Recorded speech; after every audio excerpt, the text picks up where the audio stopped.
And we've got to have the strongest military in the world, and we occasionally have to twist the arms of countries that wouldn't do what we need them to do.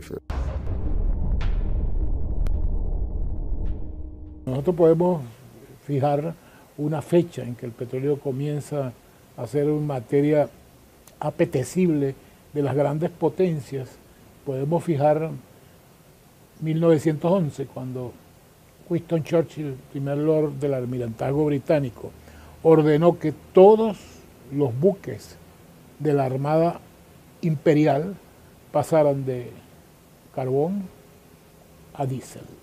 Y Venezuela se incorporó a esa danza del petróleo con fines estratégicos, porque su petróleo fue explotado por compañías de los dos grandes imperios de la época, tanto el imperio moribundo como el naciente, Inglaterra y luego Estados Unidos.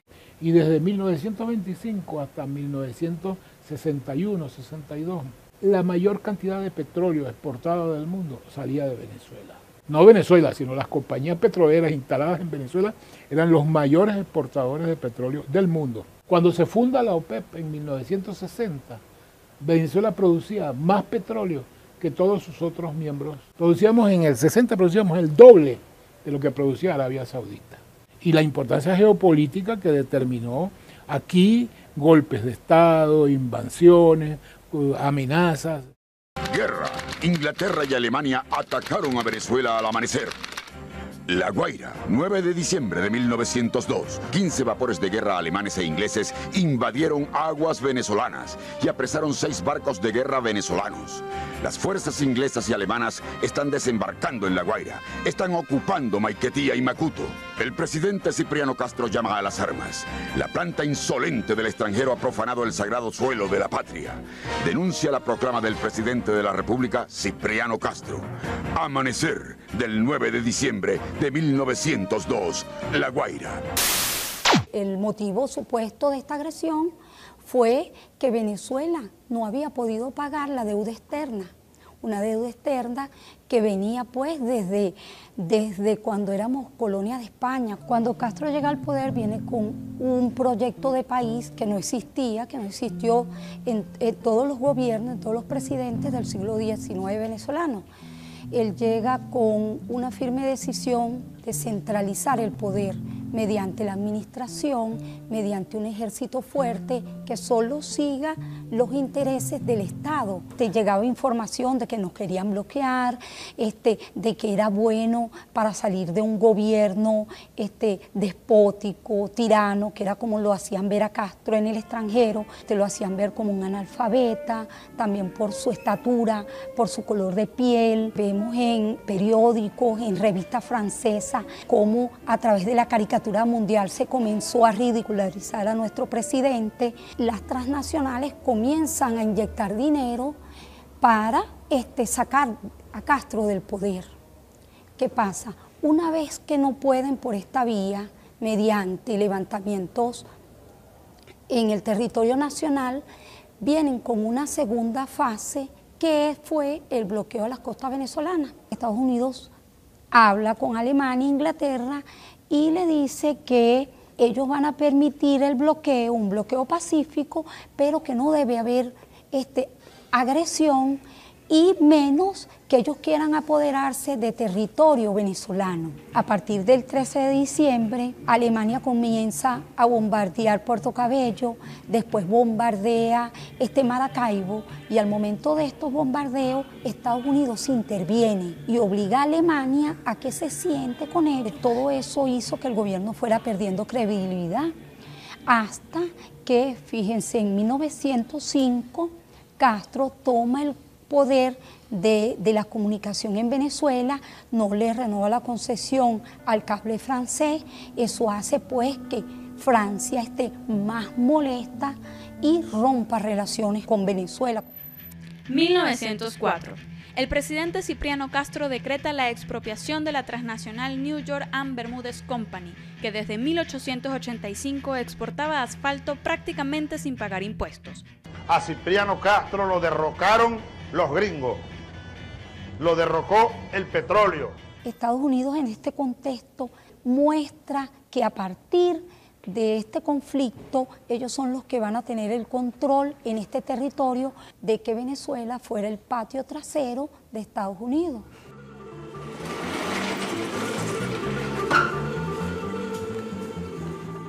Se alza contra el gobierno comandante desconocido y se rinde por ahora.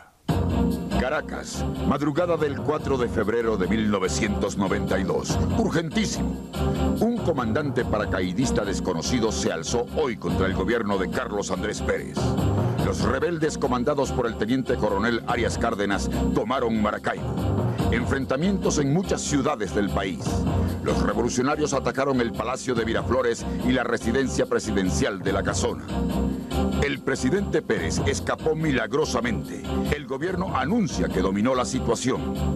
Un comandante paracaidista llamado Hugo Chávez asumió la responsabilidad del movimiento y se rindió por ahora porque los objetivos no fueron logrados, afirmó el rebelde.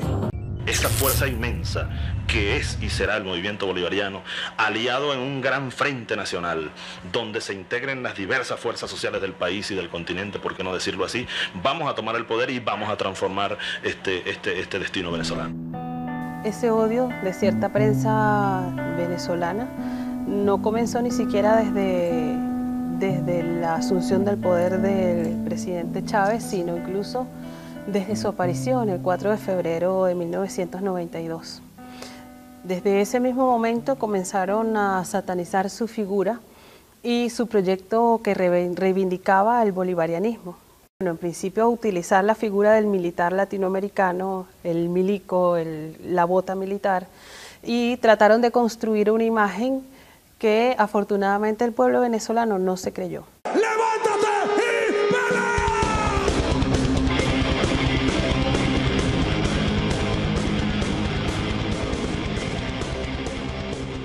Jamás pudieron tragar la llegada del comandante Chávez. Primero porque era negro, sambo, no tenía un grado, un diplomado, ni formaba parte de la burguesía.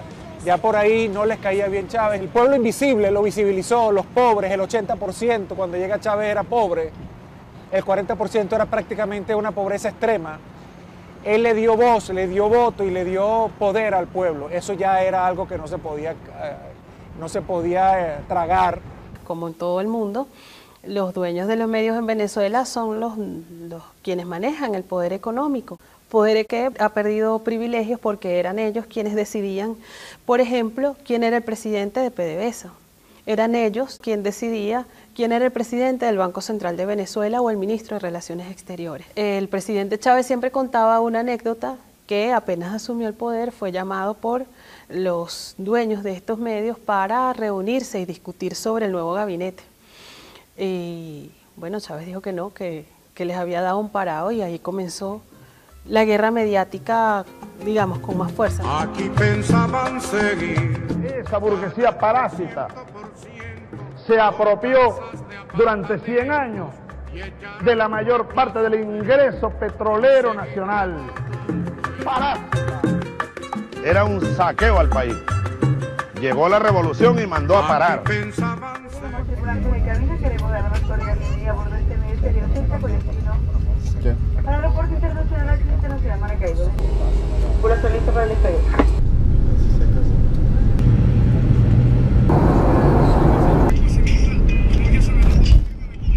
Muchas gracias. ¿Cuáles desafíos plantea esencialmente Chávez? Primero, el rescate de la idea de soberanía, es decir, la decisión del Estado y quien dirige la política exterior del Estado, que es el presidente Chávez, por rango constitucional, definir una política que corresponde a los intereses de la nación. Segundo, y que no menos importante porque la coloca en segundo lugar, esa política de soberanía está construida sobre otro concepto muy importante, independencia. Y tercero, y no por eso tampoco menos importante, es que esa política de soberanía e independencia tiene un correlato específico, manejo y administración de recursos naturales.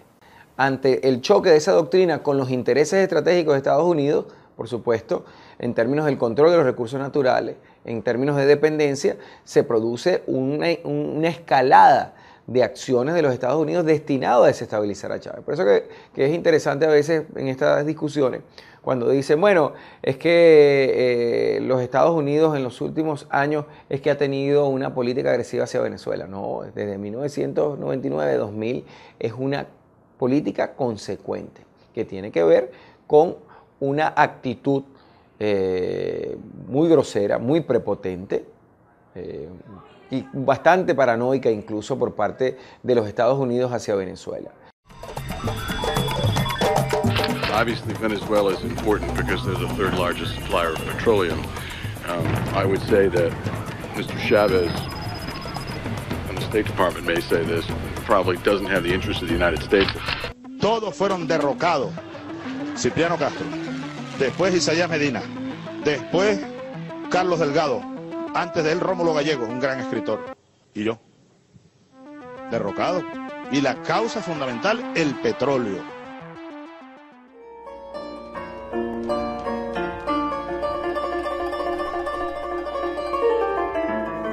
Según British Petroleum, el BP Statistical Review, el mundo hay 1.700.000.000.000 de barriles. En la OPEP está 1.216.000.000, el 71%. Y en Venezuela, con la certificación Ryder Scott PDVSA, estos 298.000 que te decía, equivalen al 17,55% de todas las reservas probadas del mundo.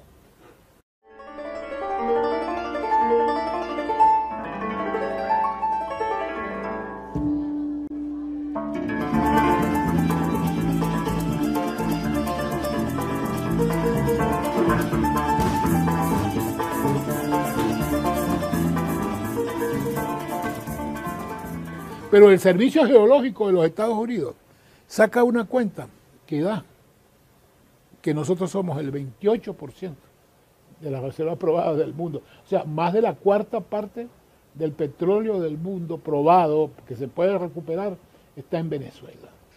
De eso, solo tenemos desarrollado un 4%. Aquí hay yacimientos muy, muy viejos que todavía producen 500.000 de barriles diarios.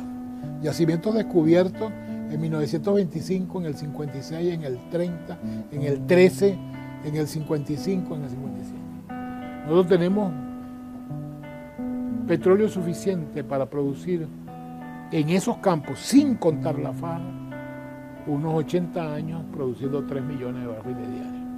Nosotros tenemos yacimientos que están produciendo. Suata principal produce una cantidad gigantesca, produce más que Ecuador, un campo, y va a durar a esa tasa de producción 532 años.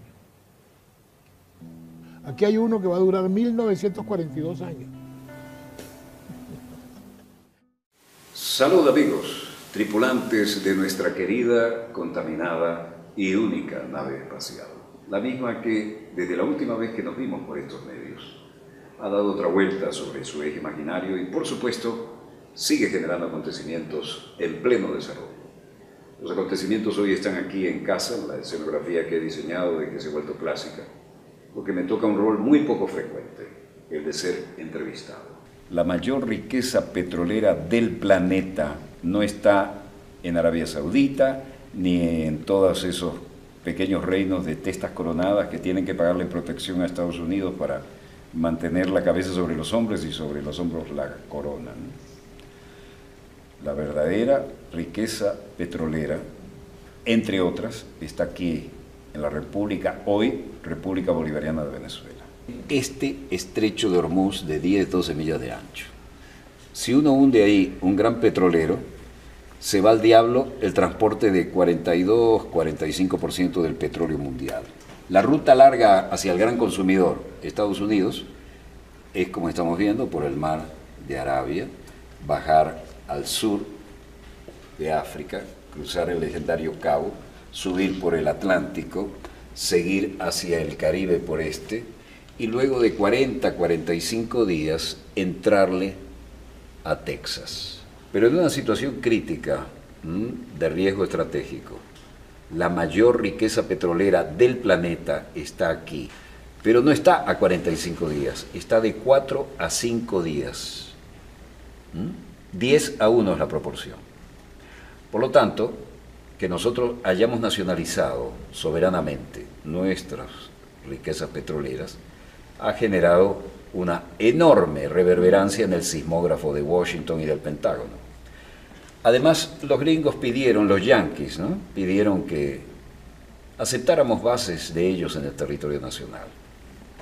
Hubiera ocurrido en la Cuarta República, pero con el comandante eterno Hugo Chávez Frías se les dijo no, absolutamente no. Y entonces los hermanos, entre comillas, de la patria grande colombianos, se bajaron los pantalones 7 veces al mejor estilo del traidor Santander, con 7 bases gringas. Ahora, ¿qué pasa? Aclaremos que Venezuela no solo tiene petróleo, ¿no? Tiene minerales raros, de los que no se habla, tiene biodiversidad, que es el presente futuro, y tiene algo que probablemente justifique las guerras del futuro: agua, enorme cantidad de agua. Y desde el día que Maduro toma la presidencia, esto no ha parado, esto ha sido un golpe continuado. De hecho, cuando él gana las elecciones, no las reconoce la oposición. A esta oposición totalmente apátrida, que funciona como un ejército de ocupación, comprando conciencias con dólares financiados por los Estados Unidos, ya sin careta, ya de frente, ya el apoyo de norteamericanos es frontal. Y bueno, todo esto nos ha embullido en esta locura que tenemos ahora en Venezuela, nunca antes vista. Esto ha sido inyectado, esto ha sido creado por estas mentes sucias, porque ustedes, por favor, vean la diferencia. Ustedes ven la marcha chavista, las marchas rojas, son tambores, alegría, cantos, esperanza, patria, y ven las marchas de oposición, odios, gritos, insultos, destrucción, quema. Aquí han quemado clínicas materno-infantiles, aquí han asesinado personas, jóvenes, entre ellos mismos, con armas de fabricación casera. Aquí han quemado, nada más en la noche de ayer, por ejemplo, para decirles algo, quemaron 51 autobuses de primera que son para el pueblo, y se suma, ya pasan los 200 autobuses quemados. Han arremetido contra el metro, han arremetido contra liceos, escuelas, han destruido universidades, han llamado directamente a la violencia, han llamado al golpe de Estado, inclusive con mensajes directos a las Fuerzas Armadas, y han comprado jóvenes, haciéndoles creer, les han lavado el cerebro, haciéndoles creer que están en una labor patriótica, y a otros los están pagando, inclusive están pagando a bandas armadas de delincuentes para que creen el caos y actúen, como les dije antes, como un ejército de ocupación.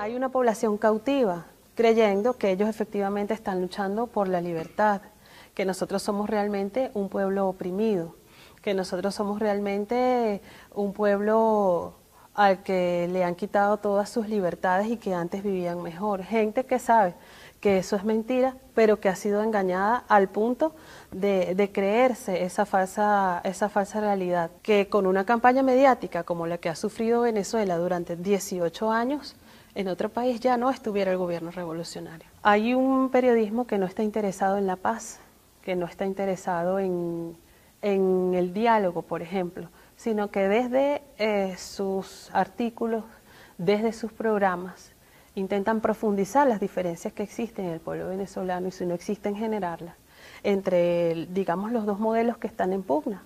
El chavismo, que ha presentado un proyecto, un modelo claro, y la oposición, cuyo proyecto es salir del gobierno revolucionario.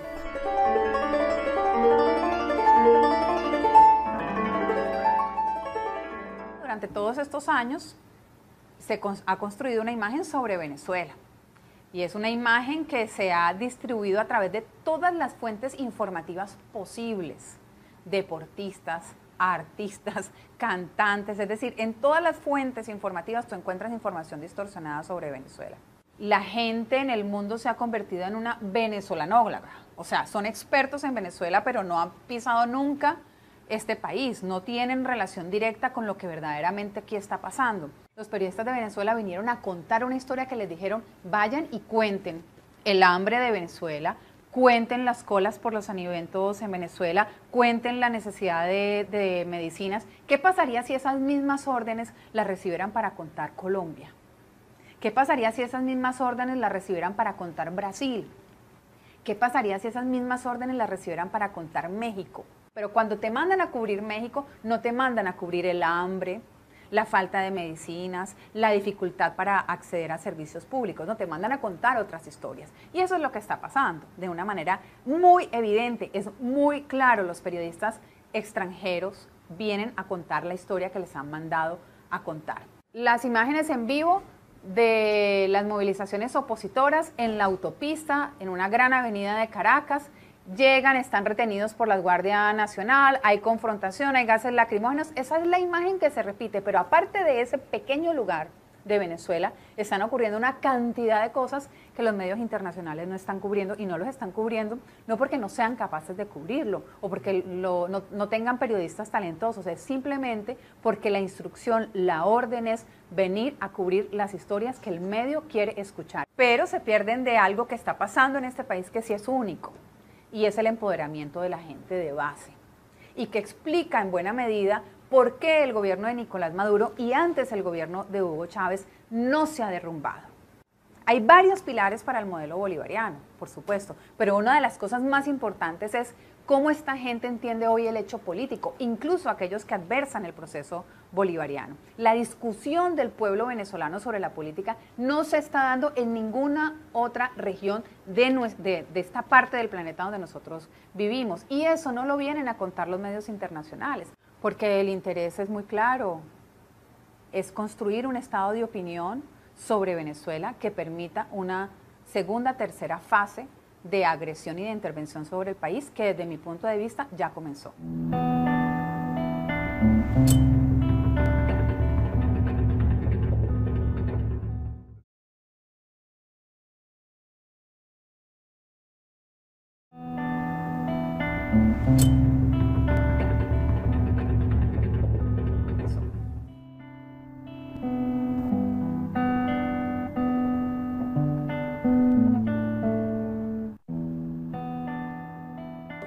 ¿Por qué la oposición insiste tanto en el tema de la crisis humanitaria? Porque en el derecho internacional humanitario existe la figura de la injerencia humanitaria. Es decir, un país que sufra hambrunas, terremotos, catástrofes, se produce toda una oleada de intervención humanitaria. En Venezuela no hay que hacer colas, ni están escaseando las frutas, ni las verduras, ni las hortalizas. Pero sí aquellos productos y además son de alto consumo, pero sí aquellos productos que, siendo de alto consumo, la producción está concentrada en un 80% en no más de 2 o 3 empresas, ¿no? Y además productos emblemáticos para la mesa del venezolano, la harina de maíz precocida, el arroz, el café, el azúcar. Nosotros estamos en unos niveles de producción relativamente altos si lo comparamos con la década de los 80, de los 90, incluso en términos per cápita. No es la caída de la producción lo que está explicando las colas de algunos productos, ni tampoco el incremento de los precios. Si de verdad fuese un problema de producción, porque el producto sí se consigue en los mercados ilegales, porque los productos están en los mercados ilegales. Entonces alguien los produjo, alguien los importó, en el caso de que fuesen importados. El Estado capta las divisas por exportación de petróleo, en un 95%. Claro, el Estado le entrega a tasa preferencial las divisas al sector privado para que importe a tasa preferencial, pero cuando hacen la conversión no utilizan la tasa preferencial, utilizan la más alta que ven en el mercado. Y la más alta que ven en el mercado es la de ese mercado ilegal, desproporcionada, totalmente manipulada, que tiene un comportamiento, el patrón está asociado a los momentos electorales o de alta conflictividad política. El año 2014 se entregaron alrededor, el Estado le entregó a la industria farmacéutica alrededor de 2.500 millones de dólares anuales para importar medicamentos. Ya desde el 2013 se estaba comenzando a observar la escasez de medicamentos. Ahora, el año 2004 se entregaron alrededor de 900 millones de dólares. La diferencia es grande, ¿no? De 900 a 2.400. Los venezolanos no nos hemos enfermado tanto en 10 años para justificar ese incremento. Sin embargo, los medicamentos no están. Entonces ahí es donde decimos, no es un problema de la asignación de divisas, no es un problema de la falta de recursos. Si bien los recursos del 2012 para acá han disminuido por la caída del precio del petróleo, la asignación de alguna forma se ha mantenido en términos relativamente superiores a los históricos. Es decir, no se justifica la escasez por esa vía. Todas estas agresiones económicas, que además son contra el pueblo, no son contra la economía, son contra un pueblo, tienen una intencionalidad política y generar una desestabilización social, mucho malestar, porque hay que ver lo que angustia, ¿verdad? Buscar un medicamento y no conseguirlo, que también, bueno, lo hemos venido diciendo, la guerra económica no está sola, está acompañada de una guerra psicológica y de una guerra comunicacional que la potencian. O sea, se crean los hechos, pero luego se desvía la responsabilidad de los hechos en una campaña comunicacional y psicológica, donde se muestra que la culpa es de un modelo socialista fracasado, cuando más bien son prácticas que han manipulado estos mercados. Algo similar ocurrió en Chile, en la época de Salvador Allende, entre el año 70 y 73, largas colas para conseguir bienes esenciales, pero los niveles de producción nunca cayeron, los niveles de importación tampoco. Luego que cae Allende, empiezan a aparecer los productos, pero que dicho por el propio Nixon y digamos las instrucciones que daba era hacer chillar la economía, porque lo que no quería era que se consolidara un gobierno distinto, un sistema distinto al capitalista, y que lograra mostrar y que pudiese mostrar sus logros. Bueno, yo lo que creo es que se ha intentado vender que es un Estado fallido, y no solo se ha intentado vender, sino propiciar, es decir, con esa oposición violenta, también con una guerra económica, es decir, que no es fruto de la conspiranoica, ¿no? Que es exactamente igual que se hizo contra el gobierno de Salvador Allende, ¿no? Se está viendo, por ejemplo, las farmacéuticas o las grandes industrias, a pesar de que Venezuela ha pagado sistemáticamente toda la deuda, no está en default, no se le está suministrando pues los elementos para trasladar a su población, por ejemplo, medicinas, algo tan importante, ¿no? Sobre todo en tema de hipertensión, son medicinas además que afectan mucho a la población. Yo creo que ha habido un esquema de declararlo Estado fallido a la manera de las intervenciones, pero lo que está detrás es el control de un proyecto político que lidera Venezuela, de integración regional. Relación con las acciones del gobierno venezolano, que viola los derechos humanos en términos de aspectos fundamentales vinculados a las libertades. Continuamos en trabajo cercano con el Congreso, así como con otros actores de la región. El presidente Obama sí va a firmar las sanciones y coordinar su implementación.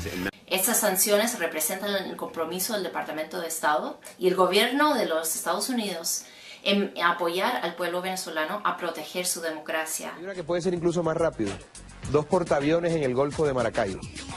Esos tipos que vociferan como Maduro y Diosdado son una bola de cobardes porque atacan mujeres y niños. Exacto. Hay que plantarles enfrente 2 portaaviones y vamos a ver si son tan guapos como dicen con el ejército americano. Dios te bendiga, Belardo. No, por favor. No, porque es que cuando uno dice, pero que se metan los gringos... No, pero por favor. Que usen la fuerza en nombre de la libertad, te dicen, oh, no. Y le preguntan, ¿se justifica moralmente asesinar al tirano? Claro, porque es que un pueblo que asesina o quien asesina a un tirano no es un asesino. Exacto. Es un patriota. Exacto. Y entonces hay que pasar a la acción. Y hay que tomar las armas de ser necesario. El hecho de que nosotros pasamos de ser un desafío en el diseño de la política exterior norteamericana a ser una amenaza. La diferencia conceptual en la formulación norteamericana entre un país desafío y un país amenaza es que un país amenaza puede incluir, hasta última instancia, una intervención militar. Un desafío no, implica presiones. Uno es un documento de julio del año 2015, ese mismo año, de un especialista norteamericano que se llama Robert Ellis, un asesor de inteligencia del Departamento de Guerra del Ejército Norteamericano, que publica un trabajo que se denomina La inminente implosión en Venezuela y sus implicaciones para los Estados Unidos.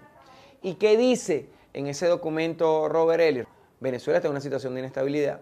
El presidente Nicolás Maduro no tiene la capacidad de mantener el orden y la inestabilidad en Venezuela va a generar una inestabilidad en la zona y ante eso tiene que actuar los Estados Unidos. ¿Qué dice Robert Elliott? Bueno, los Estados Unidos a lo mejor no tenga que intervenir directamente, pero debería de intervenir a través de sus socios, Colombia y Guyana. Bersinki también ha sido el principal auspiciante de lo que se llama la tesis del caos constructivo. ¿Qué es el caos constructivo?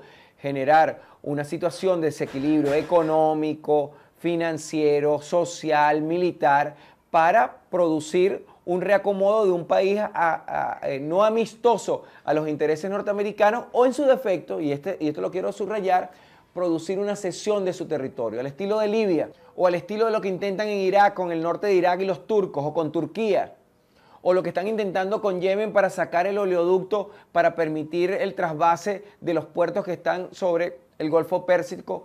Y aquí pretende aplicarlo y se pretende aplicar a través de Colombia. Ese último informe que yo te señalo de Robert Elliott es contundente. Colombia es clave en esto. No es fortuito entonces la concreción del acuerdo de la OTAN y saldría mucho más barato si logran la secesión de Maracaibo a Colombia. Ese es el proyecto geopolítico. No puedo derrumbar al gobierno de Chávez o de Nicolás, es la tesis del secesionismo. Es muy sencillo para explicarlo así. ¿Qué tipo de Estado opera en la frontera colombiana, del lado colombiano? ¿Y qué tipo de Estado opera o funciona o tiene competencia en el territorio venezolano?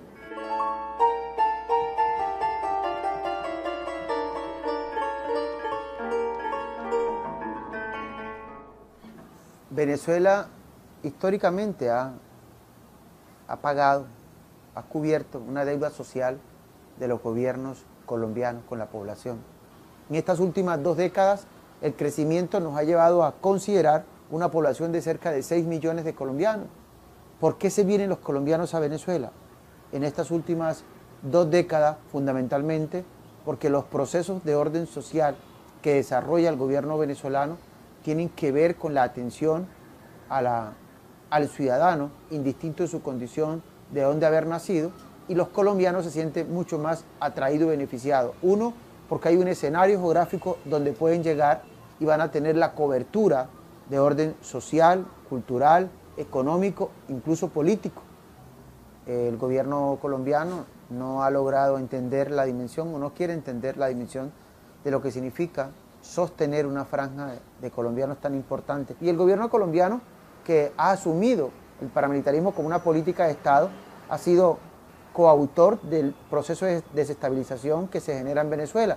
Los paramilitares que vinieron aquí con objetivo de asesinar al presidente Hugo Chávez fueron paramilitares concebidos desde la expresión política organizada colombiana. No en vano, cerca de 300 parapolíticos, es decir, concejales, alcaldes, gobernadores, representantes y senadores, algunos ya condenados por la pala política en Colombia, con una relación estrecha en Venezuela. Hay paramilitares de origen colombiano en Venezuela, pero también ya hay una fase superior del paramilitarismo inducido desde Colombia con nativos venezolanos. Se asume entonces en la necesidad de ofender, de golpear, de servir de facilitador. ¿Para quiénes?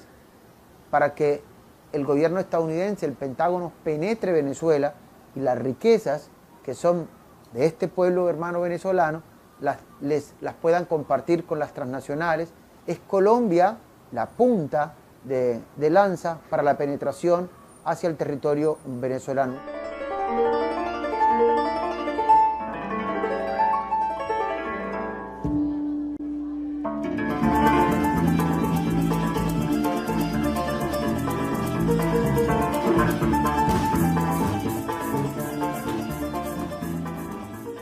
Obama nos caracterizó como una amenaza extraordinaria e inusual. Trump está súper de acuerdo con eso y nos menciona directamente en ese Energy Plan, America First Energy Plan. Ahí menciona Venezuela, Irán, Rusia. Objetivos así de que... Las amenazas militares son reales, o sea, no solo está, por ejemplo, en las maniobras militares que se han hecho hace poco con decenas de países, incluso países europeos, delante de las costas venezolanas, como también las declaraciones del almirante de la flota del Pacífico en el Senado, diciendo que Venezuela es un problema de narcotráfico, de terrorismo, etcétera, etcétera. La cosa que me mantiene despierto en la noche con respecto a Venezuela es si hay alguna crisis humanitaria importante, es decir, un colapso de la economía, al punto en que necesiten desesperadamente alimentos, agua y cosas como esas. Y entonces podríamos reaccionar a eso, y lo haríamos. Ahora, cuando no puedes tumbarlo desde adentro y se genera una crisis, entonces humanitariamente, para evitar una crisis humanitaria, para evitar derramamiento de sangre más grandes, para evitar que se extienda esto a países vecinos, aparecen gente de buena voluntad que dice esto es un problema de seguridad hemisférica y hay que actuar ya. Porque tenemos la verdad de nuestra parte y no vendrán unos asaltantes de la oligarquía interna de la derecha extremista con el guión escrito por el Departamento de Estado a asaltar el poder político de Venezuela. Se equivocaron con nosotros, se equivocaron de país. Un gobierno que respete a los pueblos de América Latina, a la América de Simón Bolívar, carajo. Váyanse al carajo, yanquis de mierda, que aquí hay un pueblo digno.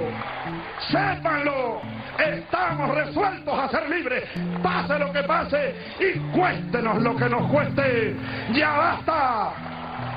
¡Ya basta!